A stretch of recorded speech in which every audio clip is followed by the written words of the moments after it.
কাজী নজরুল ইসলামের নাতনি অনন্দিতা কাজী বিয়ে করেছেন। তারপর প্রকৌশলী ও আবৃত্তি শিল্পী শাহীন তফদার। জানা গেছে, গত বুধবার যুক্তরাষ্ট্রের নিউ জার্সির একটি কোর্টে তাদের বিয়ে রেজিস্ট্রি হয়। এর আগে 11 জন পারিবারিকভাবে মুসলিম রীতিতে বিয়ে করেন তারা।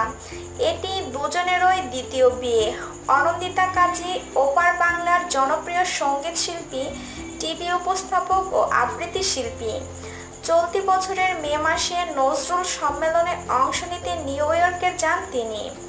গত বছর একই সম্মেলনে তিনি প্রথমবারের মতো যুক্তরাষ্ট্রে এসেছিলেন।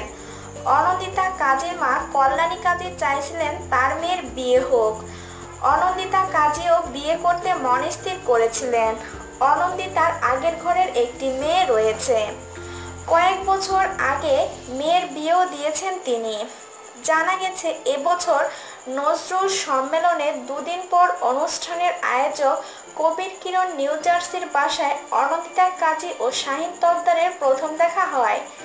এরপর অনন্দিতা কাজীকে নিজের বাসায় দাওয়াত করেন শাহীন তফদার।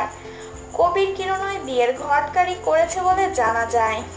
জানা গেছে, শাহীন তফদারের বাসায় মুসলিম রীতিতে তাদের বিয়ে পড়ান নিউ ইয়র্কের ইমাম কাজী কাইয়ুম। এ সময় বিয়েতে কবির কিরণ, তার স্ত্রী সাবরিনা কবির ছন্দা, অনন্দিতা কাজীর ভাই অনির্বাণ কাজীর স্ত্রী শারমিন কাজী সহ নিউ জার্সির বাংলাদেশি কমিউনিটির কয়েকজন ব্যক্তি উপস্থিত ছিলেন। অনন্দিতা কাজীর স্বামী শাহীন তফদারের আগের স্ত্রী লিনি সাবরিন একজন সঙ্গীত শিল্পী। লিনি জনপ্রিয় সঙ্গীত শিল্পীর বেবি নাজরিনের ছোট বোন। লিনি শাহীনের একটি ছোট ছেলে রয়েছে।